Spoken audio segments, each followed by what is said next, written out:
Estou mostrando o É dia inteiro, essa energia, velocidade, tomar decisões certeiras. Ari, já que Ah, você foi o inventor do filme, pode começar, brother. pera, o problema é que eu estou aqui num lugar que a luz. Eu não estou conseguindo acender a luz, espera. Oh, meu Deus, acho que eu vou ter que ir para o celular. Acho que eu vou ter que. A melhor solução de gestão para Gabriel, o seu negócio. peraí. Seja dos melhores. Certo. Alguém ficou com o microfone ligado, hein, durante o filme. Aí eu escutei uns ruídos aí. Bom, Ah, era o meu, cara. O problema foi o seguinte, é que o computador deu uma pirada no meio do filme. Aliás, é que eu botei lá no grupo, entendeu? Nunca mais eu vou deixar você escolher filme, porque aconteceu de tudo hoje, assim, ah, realmente. é? Ah, É, cara, eu vi que interrompeu o filme uma hora, né? É, O que exatamente. aconteceu? A Travou aqui. conexão Não, travou. travou aqui geral, rebutou o Zoom e tal, não sei o quê. De repente o Zoom estava funcionando e eu não estava vendo. Eu tive que matar processo. Você sabe Nossa, o que é isso? Esse computador já está com 3 anos. Está na hora de trocar, entendeu? 3 anos Vai. nunca trocar. Hã? Não, está e, na hora. mas, Senão... mas, Mas eu mas, gostei do filme, cara. não, muito bom. Gostei. Eu tive problemas aqui, ele interrompia várias vezes, né? O diálogo ele dava umas interrompidas, mas deu para ver, né?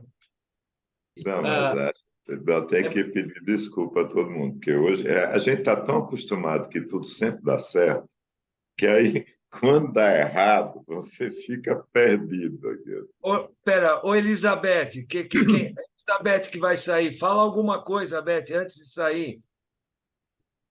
Que, quem que já vai sair aí? Fala alguma coisa, Elizabeth. Quem vai sair tem que falar antes. Olha, Eu eu vou, amei o filme, achei excelente, foi muito bom. Mas eu tenho que sair porque meu filho está chegando aqui para jantar com a gente.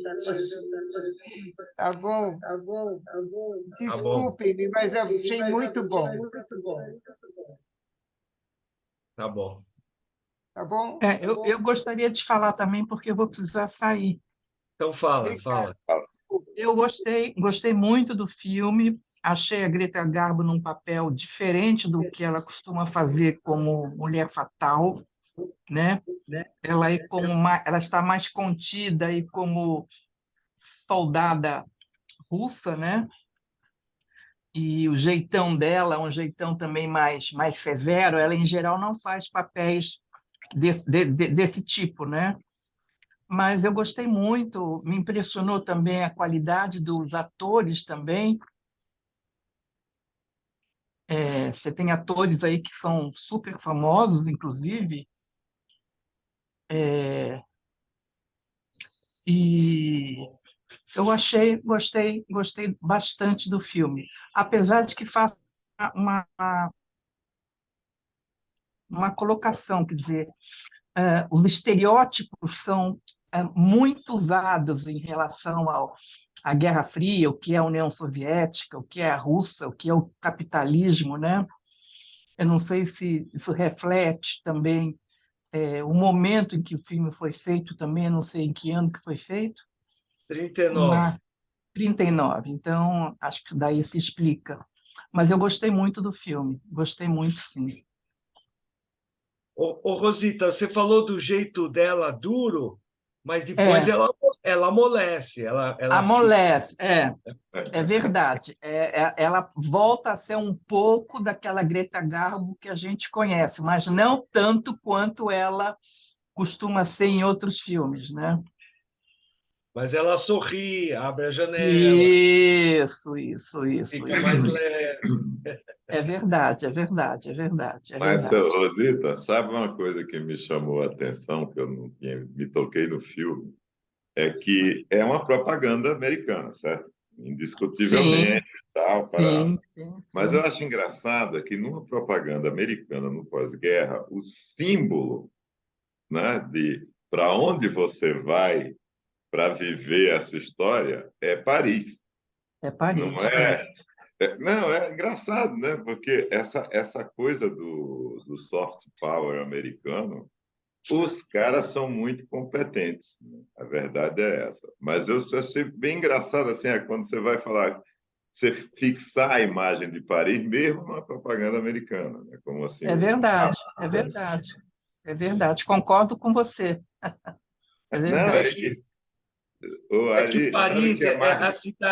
a cidade luz, a cidade do amor, né? A cidade romântica, né? Ari, é verdade, a gente tem que tirar o chapéu para a genialidade de Luís XV e Luís XVI, né? Que eles que criaram essa coisa de que a França é um lugar chique, bonito, de amor e tarará, e perdura até hoje, né?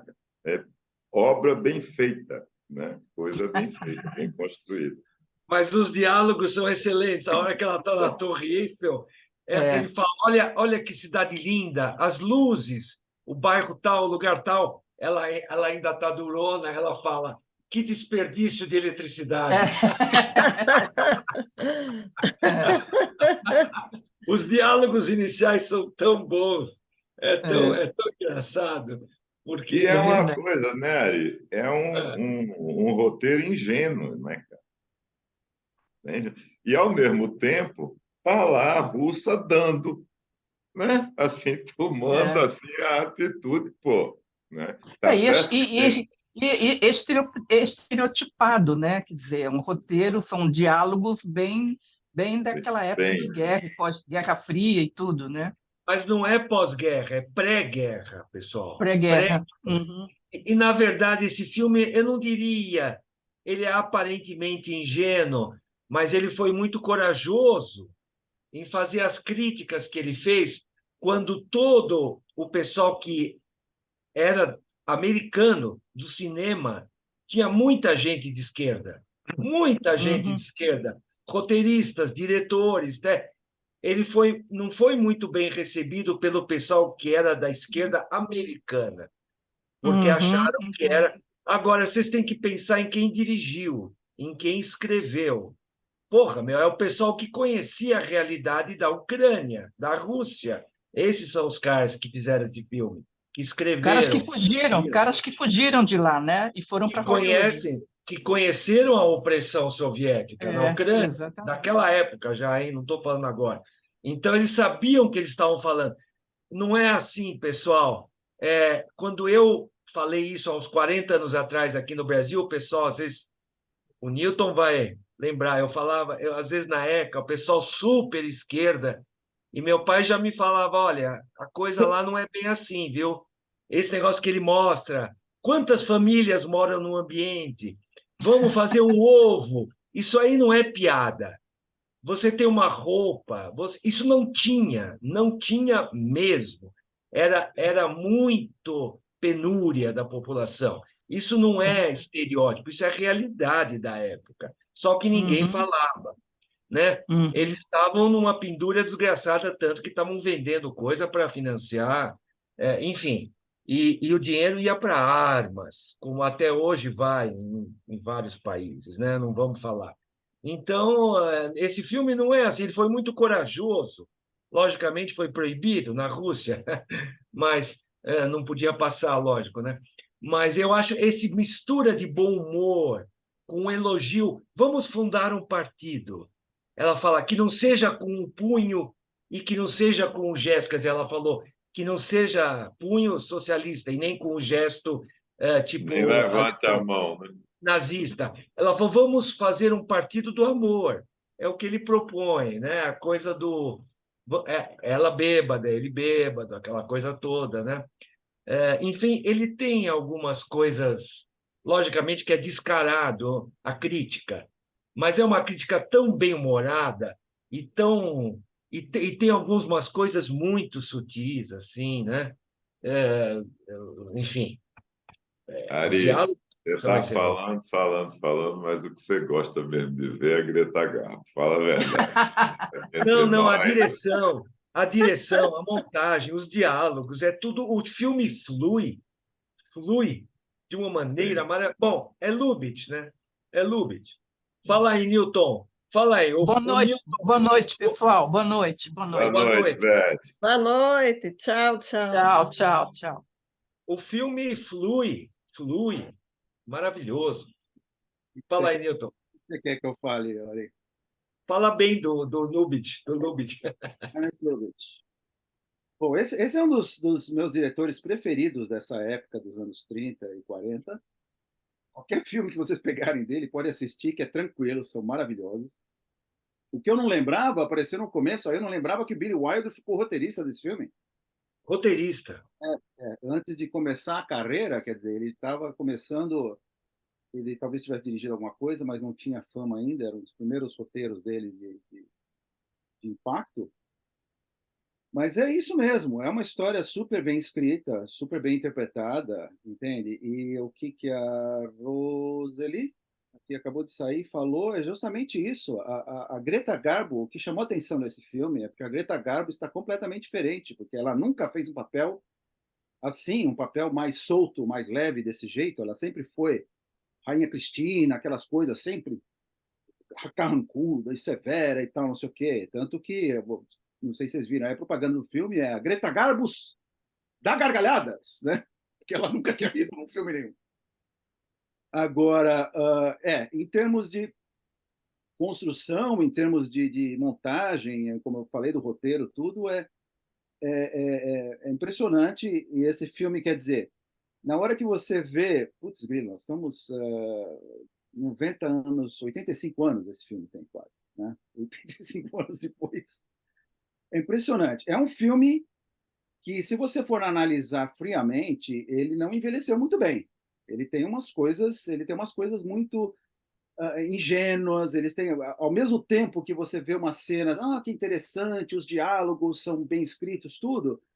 Agora você tem 1939 e ela aceita ir pro apartamento do cara, e aí você fica assim, quer dizer, é meio estranha essa coisa. O que o Ari chamou a atenção justamente da representação da Rússia aí, entende? Quer dizer, eu não fui para a Rússia em 1940, então eu não posso dizer, mas eu sei que a situação não era muito fácil mesmo, né? Porque eles estavam numa draga lá. Mas, no geral, historicamente, tem duas coisas que me chamaram a atenção nesse filme. Tem uma hora que eles estão esperando ela, é a primeira cena que ela aparece, que ela está chegando no trem, a Ninotchka, e os três patetas lá estão procurando ela. São os três patetas, né? Eles estão procurando ela e vem um cara, e o cara chega, Heil Hitler. Ok, isso aí já determina exatamente que época que é. É a época do nascimento do nazismo, entre 36 e tal. Não sei se passa realmente 38 ou 39, o filme é de 39. Mas aí eles vão se encontrar no final do filme em Constantinopla. Constantinopla não existia mais. Constantinopla virou Istambul em 1930.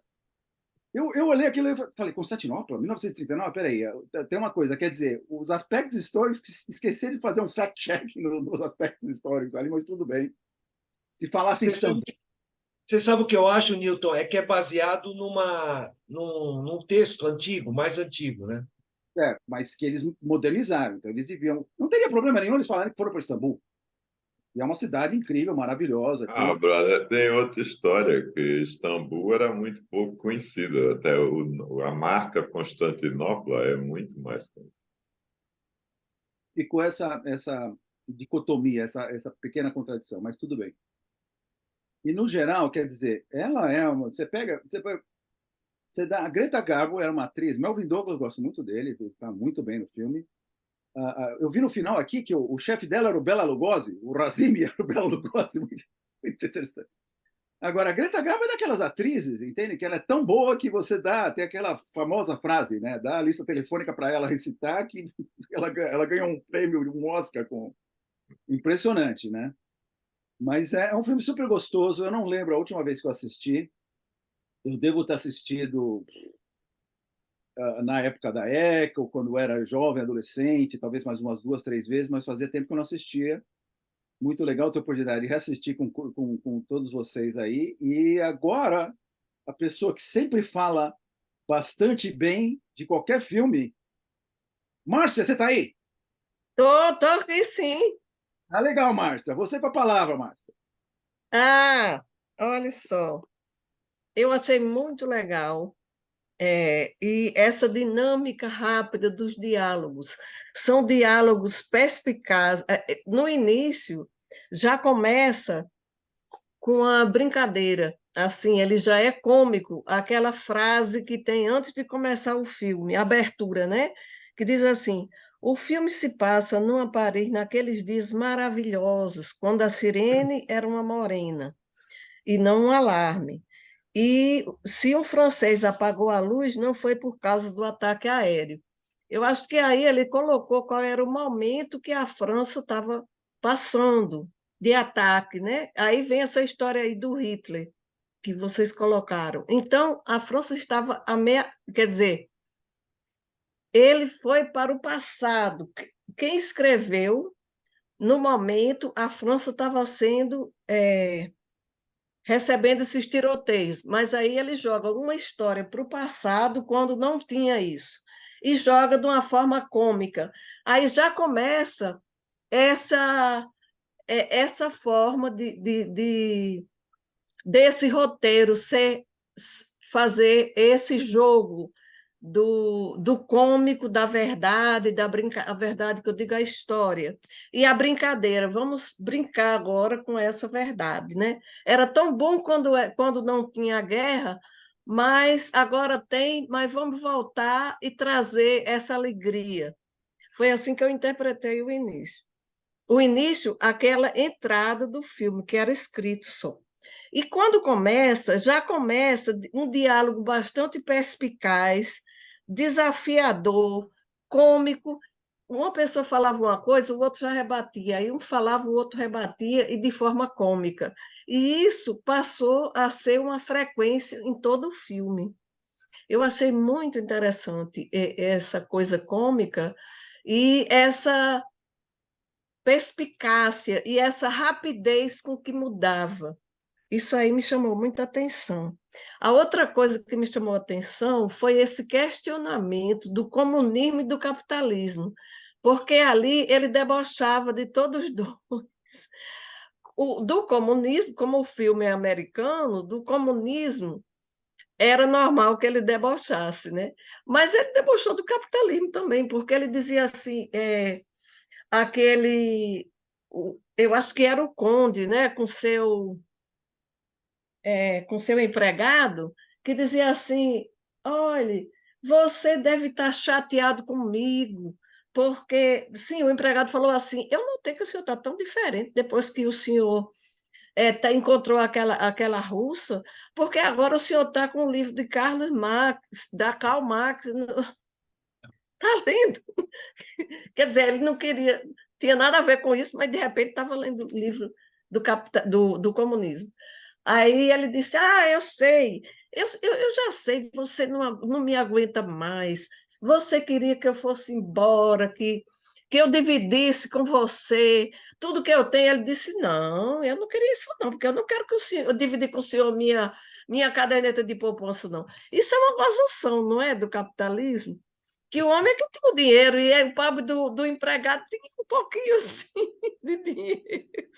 Então, ali, eu acho que é muito atual esse filme, porque agora é que nós estamos vendo como é que não só que o capitalismo está desmoronando, que eu digo assim, as grandes fortunas é que estão lá em cima mandando no mundo inteiro.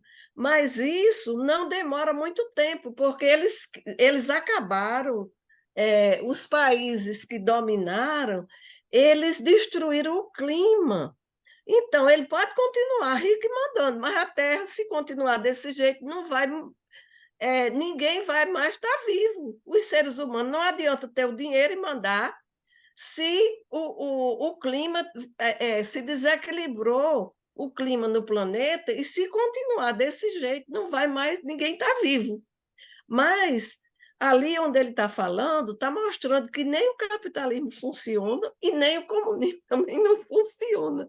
E que isso atualmente nós estamos vendo, que nenhum dos dois funciona. Se tiver mais alguma coisa, eu falo depois. E o amor, Márcia? E o amor? Você não falou do Sim, a amor? questão do amor é muito interessante, porque ela via o mundo assim, do jeito como fosse um soldado, né? O soldado é treinado para sofrer daquele nível. Então, como ela foi treinada, ela nunca tinha visto a questão do amor E não era só o amor romântico de se apaixonar por outra pessoa, era o amor de ter amor à vida. Ela não tinha amor à vida, ela não se cuidava, ela não via o que é você olhar um sol, um nascer do sol, um pôr do sol, você admirar a natureza. Ela não admirava isso. Não era só o amor romântico, era o amor como você se conhecer, você se amar, você perceber o mundo. Ela não percebia nada, zero.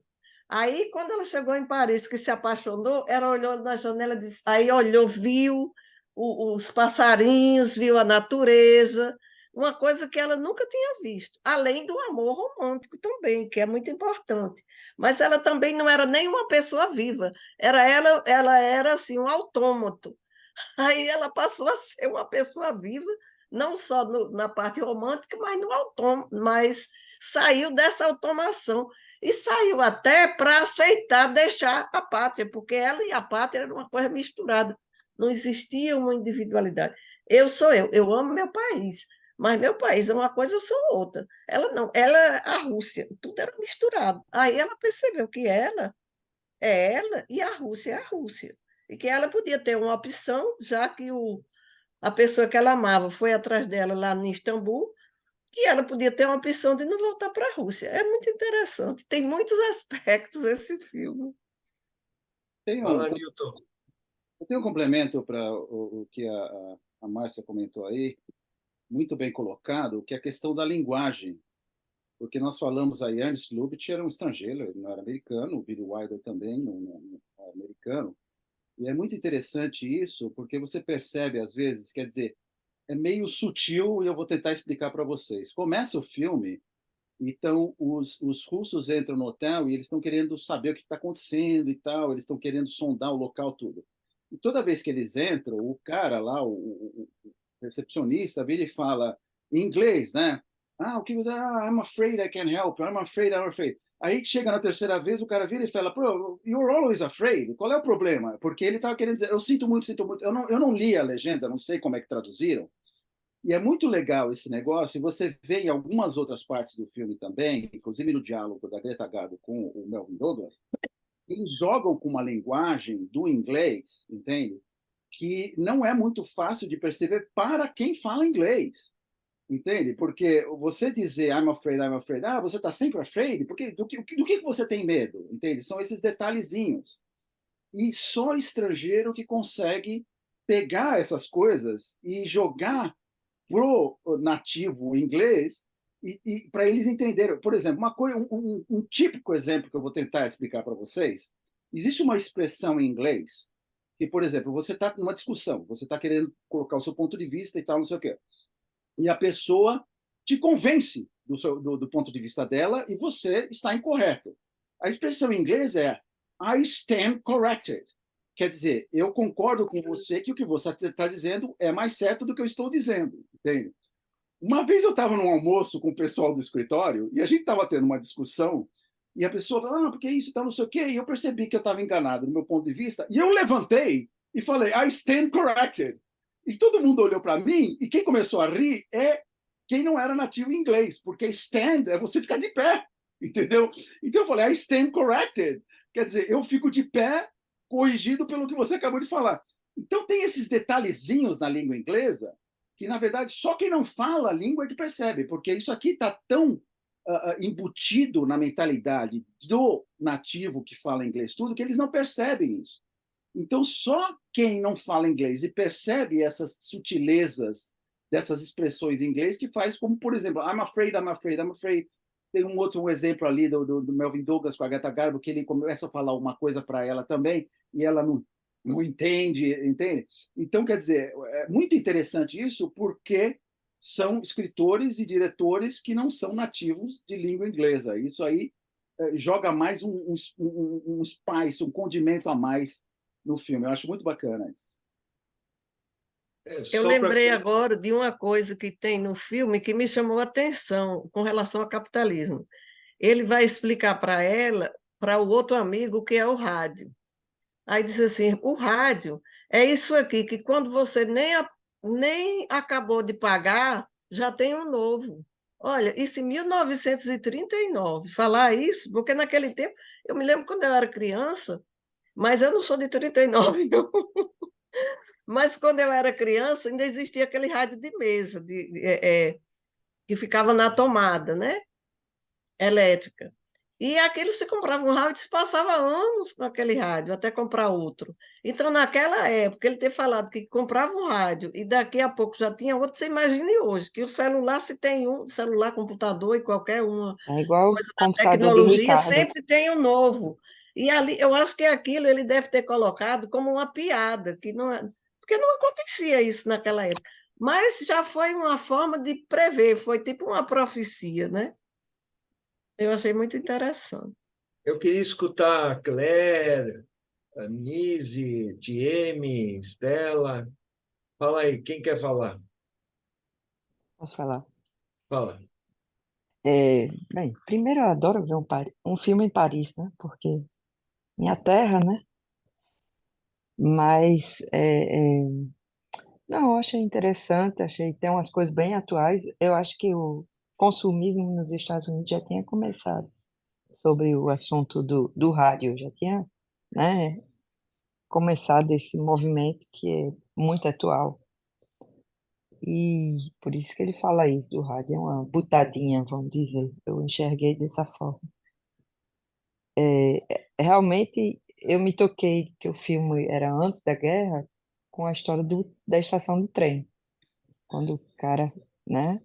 Porque são coisas que sumiram depois, né? Nos filmes antigos você não vê mais, né? Depois da guerra, ninguém fala mais, a não ser um Charlie Chaplin da vida, né? Mas se não, vem um cara no início de um filme fazer em plena estação de trem em Paris, Heil Hitler, é, é um choque. Enfim, eu gostei muito do filme, achei engraçado a evolução, né? Ela se soltando e se entregando àquele encontro com esse homem, achei muito, muito bom e romântico. Eu, você terminou? Eu esqueci de completar essa parte, que eu também falei de Gilda nesse sentido, que o autor ele não trouxe essa questão de demonizar a mulher como sendo aquela mulher que o Gilda também foi assim, também ele não demonizou Gilda como uma mulher fatal que destrói os homens, não sei o quê, não. O Gilda, ela, o que era o par dela, né, que tinha muita raiva porque parece que a gente conversou que ela nem. A gente não sabia do passado, o que aconteceu, porque o objetivo não era falar do passado. Mas o que parecia é que ela tinha abandonado ele e ele tentou se vingar. Nesse aspecto, poderia ser considerado uma mulher que estava destruindo aquele homem. Mas no final, não. No final, os dois terminam juntos. Eles consideram que cada um errou e vamos recomeçar. Então, eu achei interessante esse também, que não tem aquela coisa da mulher fatal, que a mulher destrói homens, não, pelo contrário, eu acho que ele focou nessa questão do capitalismo e comunismo, e brincou com os dois lados, fez uma brincadeira com os dois lados e uma piada e um romance também, com os dois lados. Legal. Tieme, vai falar alguma coisa? Stella, quem quer falar primeiro? Stella ou Tieme ou Beth? Hello? Stella? Pronto, liguei. Então, eu achei muito legal o filme. Agora, aquele comentário do mordomo não é bem do capitalismo, né? Acho que ele está mesmo criticando, sei lá, se é monarquia, não sei, o conde, né? Que é o pessoal sempre falido. Então, por isso que ele fala assim, eu não quero pegar, dividir minha poupança com ele, que deu a entender. Né? Há 2 meses que ele não recebia, então é mais uma crítica a esse pessoal, né, da monarquia ali, né? Então tem muita crítica aí. Eu acho que assim, uma comédia é sempre um lugar, uma forma de fazer uma crítica bem sutil, quer dizer, não é nem sutil, mas é muito bem bolada. Então critica o capitalismo, critica a Rússia, critica a monarquia, ou sei lá, né, esses condes e condessas e etc., que na verdade são todos falidos. Então, ele realmente ele aborda um monte de aspectos bem interessantes. Vocês têm mais uma coisa? O que o Newton falou da linguagem realmente é muito interessante, porque o estrangeiro literaliza as coisas, né? Ele entende as coisas de forma literal. Então, por isso que ele entende o afraid como ter medo mesmo, né? E isso é muito, muito gozado. Eu tenho eu tenho um exemplo aqui em casa. Meu marido é daquele, ele pega no pé, assim, sabe? Só para dizer assim, mas por que você fala assim, não é? Assim, você vira e fala para fulano de tal, mas você não vira e fala. Não, é um jeito de dizer, né? Mas aí ele já disse assim, mas você não vira. Então, é bem isso, né? Essa brincadeira com a língua é muito legal também. É isso, gostei muito do filme, muito legal. Bem, como estrangeira, eu vou lhe dizer, é muito complicado às vezes você perceber a sutileza do idioma. Eu demorei muito, ainda de vez em quando eu me pego sem entender alguma coisa, dependendo do tipo de linguagem. E olha que já Legal, fazem legal. 35 anos de Brasil. TM parece que quer falar alguma coisa. Gostei do filme, foi o primeiro filme que eu assisti, e realmente a Greta Garbo, ela hipnotiza, né? A, a face dela, a expressão é hipnotizante, gostei muito. E eu queria saber de vocês o significado daquele chapéu. Sabe aquele chapéu que ela criticou no começo, falando que é isso? E depois ela compra aquele chapéu, que ela usa aquele chapéu, e ela fala, eu tô me sentindo ridícula, mas ela usa. Então, assim, qual, para vocês, qual o significado daquele chapéu, assim? Porque ele é uma peça importante no filme ali também, tem um significado. Não E sabia é não. horrível o chapéu, né? Parece um É, cano. mas ele fica ali, e ela, no começo ela critica, mas depois ela compra, não só compra, depois ela usa, e ele vira um símbolo ali, mas o que ele significa ali? Qual é a simbologia daquele chapéu para vocês? Você pega aí, Ari? Bom, para mim, ela se rendeu. Aliás, ela muda a roupa várias vezes, né?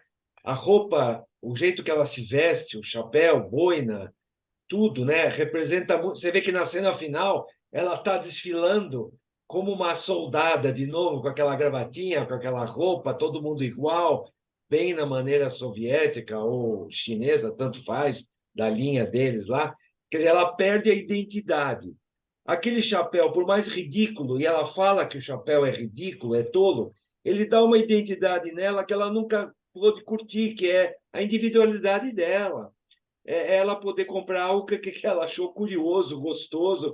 Quer dizer, ela nunca curtiu. Ela pensava no país, ela foi criada com leite de cabra, né? Nunca tomou champanhe. Então, tem muitas coisas no filme que ela nunca tinha visto, né? As primeiras perguntas dela no mapa é interessantíssimo, né? Aquela conversa dos dois antes dela pegar o mapa é assim, alguém que vem de um outro mundo. É um outro mundo. A cortina de ferro era um outro mundo. Mesma coisa que você pegar alguém sair da Coreia do Norte hoje e vir para cá. O cara que sai da Coreia do Norte hoje e vem no Ocidente, o cara vai estranhar muita coisa, mesmo se a gente for para a Coreia do Norte hoje. Enfim, estou dando um exemplo que acho que é mais ou menos parecido. Então, o chapéu era meio um símbolo, não porque ela achou bonito, ela achou feio, mas era um capricho de uma mulher, coisa que ela não tinha, nenhum capricho de mulher. Ela era uma soldada, certo? Uma soldada sem capricho de mulher. Depois ela começa a ter caprichos de mulher e chega numa cena que ela vira uma princesa, né, deitada na cama, até com a coroa de princesa. Ela vira princesa da Disney quase naquela cena, assim, né? Que ela está na cama. Então a roupa vai evoluindo com os caprichos dela, ela se dá o luxo de ser mulher, de ter caprichos, de poder comprar coisas. né? Porque no início... Ari, Ah, Ari, não, fala. sabe o que que me lembrou essa história aí que vocês estão falando, cara? Quando eu fui para a Alemanha, né, ainda tinha aquela coisa do pós-muro, né, as histórias ainda eram muito recentes, né? E, cara, a maioria era assim, era cara que atravessava o muro pela primeira vez, entrava numa loja da Mercedes-Benz, assim, ficava olhando aquilo ali, pô, do lado, né, cara, o que tinha do lado de lá, para cá, o Trabante, né?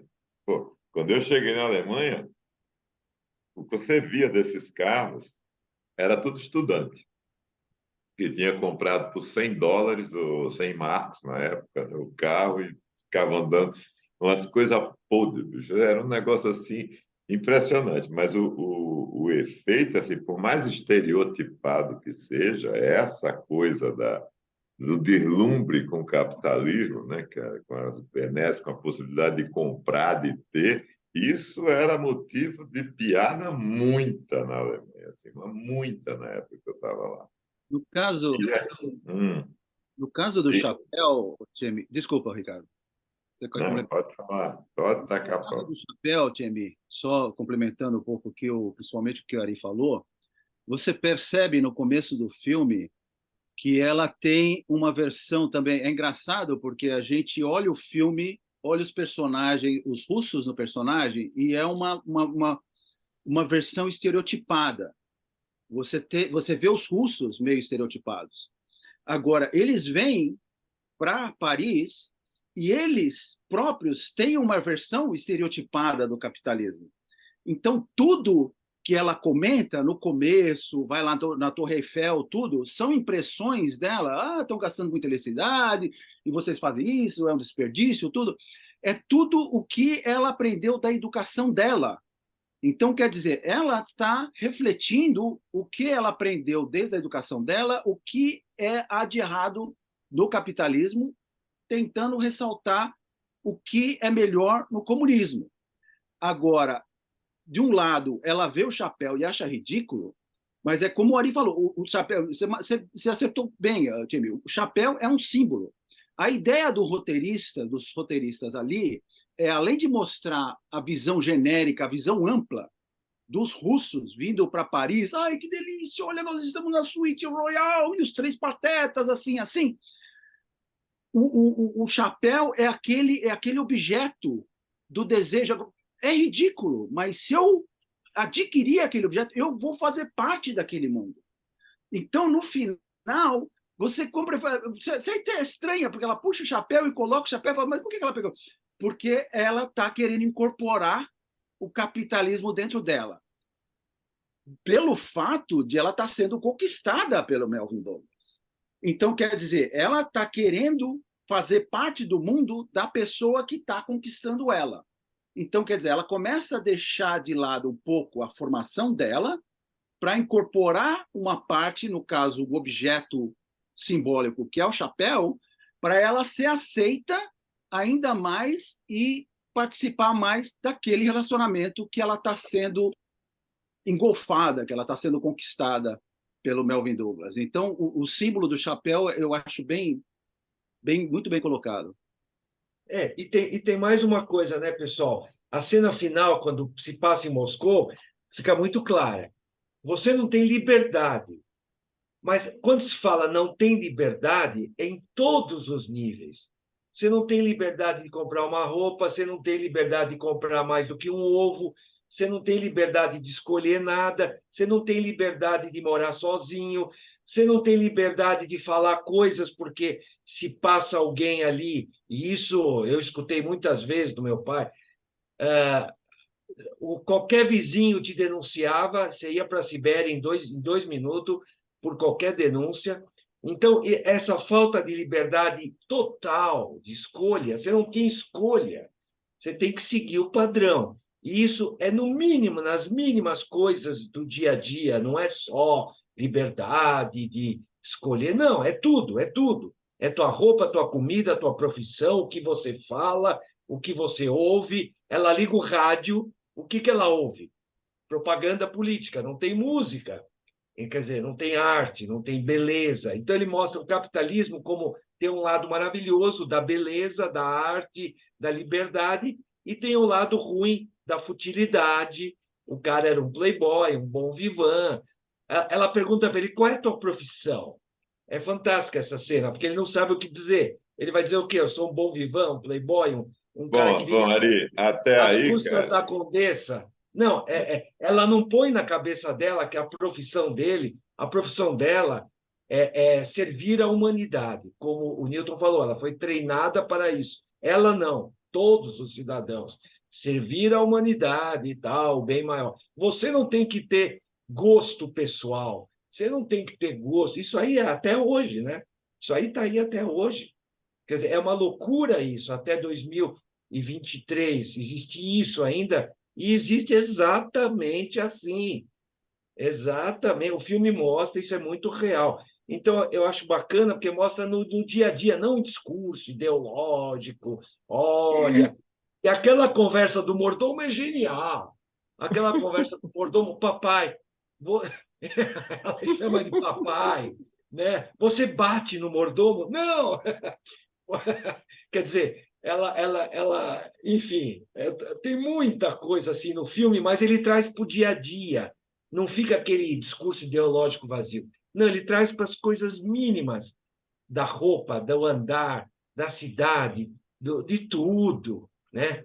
E eu acho isso genial, porque isso acontece hoje se você tirar alguém da Coreia do Norte e trazer aqui para São Paulo ou para Paris, Nova York, qualquer lugar, né? É a mesma coisa. Mas fala, Beth, né? Falar, Beth? Tieme vai falar? Eu vou falar um Ou já pouquinho. falou? Posso aproveitar? Posso Fala. falar? Então, no fim a gente tem que concordar, porque tudo vocês já falaram, mas acima de tudo é um filme assim bastante atual mesmo, como vocês estão falando, que a gente vê isso. E é assim, isso que você falou do dia a dia, realmente é uma coisa bastante interessante, né? Que ele vem te mostrar é, nas particularidades, né? Porque a gente sabe no grosso, lá não pode, não pode, mas ali se vê na particularidade do dia a dia o que é uma cabeça feita, né? Porque o chapéu é a história da cabeça feita, né? Ela vem ali, olha para aquilo com desprezo, meu Deus, como é que alguém pode usar um negócio desse, né? E de repente, quando ela se modifica, né? Dá de cara com outro mundo, perde aquela cabeça feita total e descobre outras qualidades dentro dela mesmo, ela começa a admitir a presença daquele chapéu que antes era inaceitável para ela, né? Imagine, uma coisa assim ridícula. Então, é incrível, né? Como a bobagem de um chapéu mostra tanta coisa por trás, né? Dessa postura mental da qual eles vêm preparados, né? E são E, preparados no dia a dia. Beth, vou falar mais. A cena do banheiro mostra Sim, que uma pessoa que vive num país totalitário, a coisa não está só no consciente, está no inconsciente. Porque ela entra no verdade. banheiro das mulheres, bêbada, Uhum, e mesmo uhum. bêbada, ela começa a fazer propaganda social comunista dentro do banheiro das mulheres, no restaurante. Quer dizer, aquilo está Aham. dentro da cabeça dela, mesmo bêbada. Quer dizer, Mesmo bem, sim. então, isso é a força É a cabeça feita mesmo. Eles ficam uma máquina. Eles é. não pensam, eles são uma máquinas com pensamento, né? Mas, ao mesmo Feitos. tempo, o filme dá uma mensagem positiva, que o amor pode superar tudo isso. Isso, exato. Só ele, né? Só ele mesmo. Só o amor. A cena do beijo, a cena dos dois, que ele vai beijando ela, Aham, depois ela vai beijando ele, as aham, respostas que ela dá para ele é genial. É genial. aham. Porque ela Não, percebe. Você lembra da cena? sim, é muito bom. Os diálogos são ótimos, né? É, São muito bons. Os diálogos são muito bons. O filme é ótimo todo mesmo, né? Todo esse sentido aí para mostrar tanto assim a transformação do ser humano através do amor, né? Que é a única coisa que consegue, acho que, transformar realmente o ser humano, porque mexe com todos os seus padrões e sentimentos, e tanto assim, para mostrar essa parte realmente política. Muito bem feito, e muito leve, né? Também, Então, dizendo tudo isso de uma forma muito leve, cômica, gostosa de a gente ver, né? e tem uma outra coisa que o filme fala, pessoal.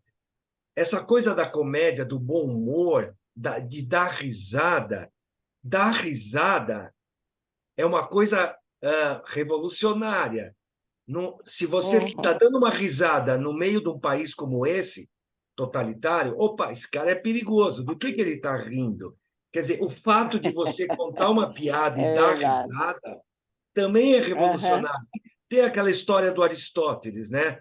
Do livro da comédia, lá do filme lá do Humberto Eco, a coisa que desapareceu um livro que era, né, que lá no, como é que chama aquele filme famoso lá do convento, que ele fala que Nome da a Rosa. o nome da Rosa, exatamente. Aquela cena é fantástica, que ele fala, esse livro da comédia é o livro mais perigoso para a igreja, porque se as pessoas aprendem a rir, eles não vão ter medo de Deus. Nesse caso Uhum. aqui, se as pessoas vão rir, não vão ter medo do Estado. Por quê? Porque ali se vive com medo do Estado. O tempo todo eles falam, eu não quero ir para a Sibéria. É verdade. Mas o que eu acho mais impressionante dessa história toda, de verdade, né, é a construção de estereótipos, tá certo? O russo é assim, a Rússia é assim. Né? E isso está bem vivo, porque agora, né, quando o Baby estava indo para os Estados Unidos, eu fui com ela até Brasília para jantar com os primos, encontrar os primos, que a gente não se via muito. E fui ver minha tia, tá, não sei o quê. E eles moraram muito tempo em Moscou, na época da Guerra Fria, porque meu tio era diplomata lá, né?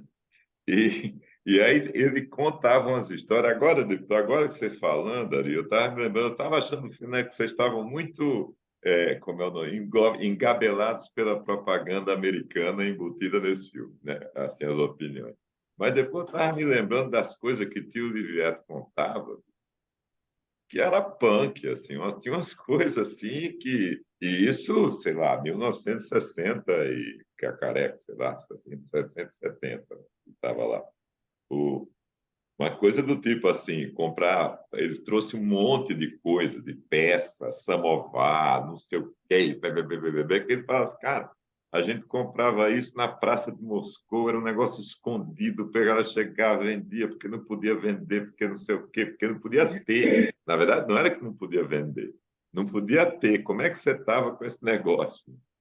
E ele levou... Tem uma história super engraçada, porque ele levou uma babá de Natal direto para Moscou, porque os empregados era tudo indicado pela KGB, e ele queria ter alguém que falasse português com os filhos, essas coisas.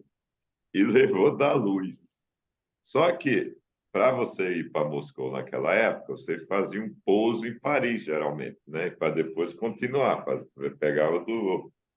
E Tio Livieto se atrapalhou com os horários e largou a pobre da luz no centro do Charles de Gaulle, sem saber porra nenhuma de francês, de coisa nenhuma, nunca ter saído de Macaíbe de Natal, direto, assim, o negócio.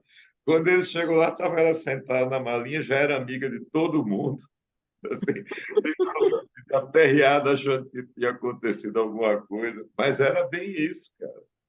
Agora que você está, mas essa história toda me lembrando era isso, a repressão que ele contava, né? Bebia-se demais, era outra questão, né? Porque não tinha o que fazer. Tinha um monte de cara novo que não segurava a peteca do inverno em Moscou e pirava, bicho. Vinha de lá pirado. E a cena da carta é realista, super realista.